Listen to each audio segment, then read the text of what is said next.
Cooking വിത്ത് രാജി എന്ന എൻ്റെ യൂട്യൂബ് ചാനലിലേക്ക് എല്ലാവർക്കും സ്വാഗതം. ഇന്ന് ഞാൻ ഉണ്ടാക്കുന്നത് മുരിങ്ങപ്പൂവും മുതിരയും കൊണ്ടുള്ള ഒരു തോരനാണ്. അപ്പോൾ കർക്കിടക മാസമല്ലേ, നല്ലതാണ് മുതിരയൊക്കെ കഴിക്കുന്നത്. മുരിങ്ങപ്പൂ കുറച്ച് കിട്ടി, അതും മുതിരയും കൂടെ ചേർത്ത് ഞാൻ വേറെ ചതച്ചൊന്നും എടുക്കുന്നില്ല. തേങ്ങയും ചെറിയ ഉള്ളിയും പച്ചമുളകും കറിവേപ്പിലയും മാത്രം എടുത്തിട്ടുണ്ട്. സിമ്പിളായിട്ടങ്ങ് ഉണ്ടാക്കിയെടുക്കാൻ പറ്റും.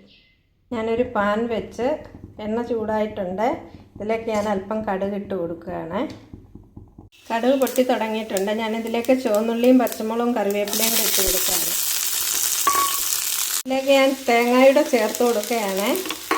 എന്നിട്ട് നമുക്ക് നന്നായിട്ടൊന്ന് ഇളക്കി യോജിപ്പിക്കാം.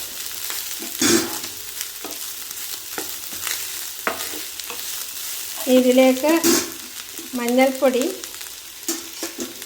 അല്പം മുളക് പൊടി, അല്പം കായപ്പൊടി, ഇത്രയും ചേർത്ത് അല്പം ഉപ്പൂടെ ചേർത്ത് നമുക്ക് ഇളക്കി യോജിപ്പിച്ചെടുക്കാം. ഇനി ഇതിലേക്ക് മുതിര അങ്ങ് ചേർത്ത് കൊടുക്കുകയാണ്. എന്നിട്ടൊരു കുറച്ച് വെള്ളവും കൂടെ ചേർത്ത് കൊടുക്കാം. മുതിര വേവിച്ചതാണ്, എന്നാലും